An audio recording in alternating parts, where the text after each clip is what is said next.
Magandang hapon po sa ating lahat at on behalf sa ating mga kasamahan at sa ibang agency na kasama po sa area. No?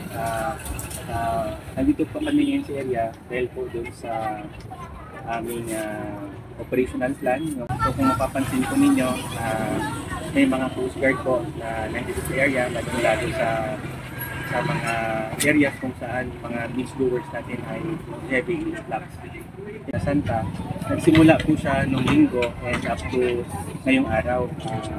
Ito po kasi yung naging guidance ng ating komandante na si Coast Guard Admiral Ron Hilgaban na i-ensure po ang safety, security ng ating beach goers and of course po yung ating mga biyahero. Kasi alam po natin pag ganitong season, marami pong mga passengers ang pumupunta at umuwi sa kanya-kanya mga pamilya.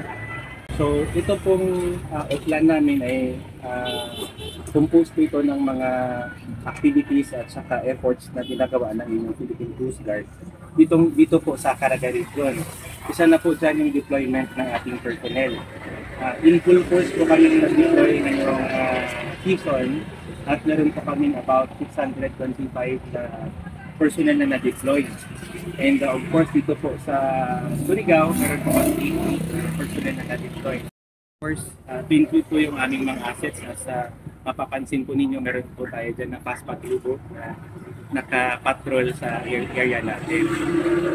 Dito pong personnel namin ay composed po ng mga special operations group. Ito po yung mga divers natin. Doon po tayo na-deploy ng mga nurses and of course yung medical personnel natin. And of course yung ating K9. Ito po yung K9 namin ay ito po yung nag-ensure na safe po yung mga pasahero dahil nag-inspect at nagpapanel po sila sa mga ports, major ports natin dito sa Caraga Region. And not only that, isa din po sa mga efforts natin ngayong Holy Week ay yung pagpalaganap natin ng flyers kasi po ang aim po talaga natin ay magkaroon ng zero casualty. No, ito po yung paalala sa mga beach goers. Ito po ay dapat sundin po nila yung mga protocols and procedures kapag po naglalangoy. Isa na po dyan yung bawal po mag-inom tapos paglangoy po dyan sa dagat o sa tubig. Not only that po, isa din po sa effort natin ay maglagay ng mga buoys for safety na yung mga maglalangoy natin ay hanggang doon lang po sa portion na medyo mababa, wag na po sila doon pumunta sa malalim. And of course, in coordination with other agencies to include po yung ating mga reserves, Navy, Bantay Dagat, yung LGU po natin, yung Philippine Maritime, sa PNP Marine po, Bureau of Fire, and all other agencies na involved po ngayon sa pag-ensure ng safety and security ng mga community natin ay nagtulong-tulong po at nagsagawa ng mga activities na ma-ensure po lahat na safety po lahat tayo dito sa Caraga Region. Create din po tayo ng mga passenger assistance center or yung malasakit center po. Yan po yung mga help desk sa mga major ports po natin dito sa Caraga Region.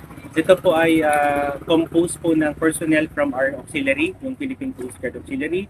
Meron din po tayo from PPA, Customs, PNP, and of course sa atin pong reserve sa mga CDRM natin. Ito po ay composite na team na ready pong magtulong in case kung may mga pasahero tayo na nangangailangan ng tulong like magtatanong ng mga biyahe in case po na magkaroon sila ng medical emergency, and of course all other things po na kailangan ng ating mga pasahero ay nandun po yung ating malasakit help desk. Isa din po yan sa major effort na ginawa natin to ensure yung safety and security ng ating mga pasahero.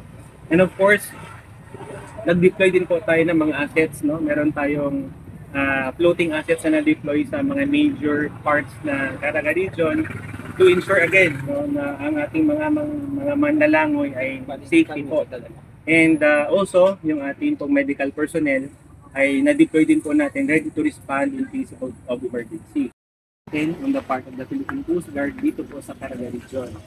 And aside from that po, kami po ay nagpapasalamat sa tulong po ng ating mga agencies, partner agencies, mga friends po natin dito sa Caraga Region sa kanilang support at saka tulong sa pag-ensure ng safety ng ating mga community, lalong-lalo sa mga beach goers and of course sa mga pasahero.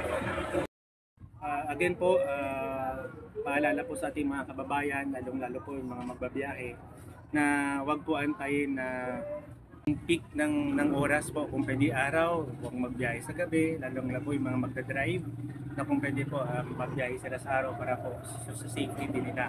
And of course, sa mga biyahero, wag po yung medyo nakainom, kasi po alam naman natin na pag nakainom tayo nagdadrive, lalong-lalo po mga maglaland trip, ay risky po yon sa safety nila. And again, sa mga magbibiyahe, wag po tayo magdala ng mga illegal na or sa mga deadly weapons. Hindi po, bawal po yan sa pagbiyahe. And then of course, sa mga manalangoy po natin, mga beach goers, again, sundin po natin yung procedure at saka protocol sa paglalangoy. Again po, isa din po dyan sa pag-inom po ng alak. And huwag din po masyadong maglangoy sa malalalim na part na alam po natin with swimmer tayo. Kung may mga kailangan kayo, nandyan po ang Philippine Coast Guard and other agencies po, mga taga-CDRMO, mga taga-LTO and all other response agencies po na nandyan sa shoreline. Dahil time po mga kailangan sila, lumapit lang po sila kagad sa Coast Guard or sino man sa kanilang nakikita sa area. And of course, panawagan ko din po na pagka may mga emergency po kayo, wag po kayong mag-hesitate na magtawag sa inyong Coast Guard. May mga actions at efforts na ginagawa natin para ma-ensure lang po yung sa go, alam mo yung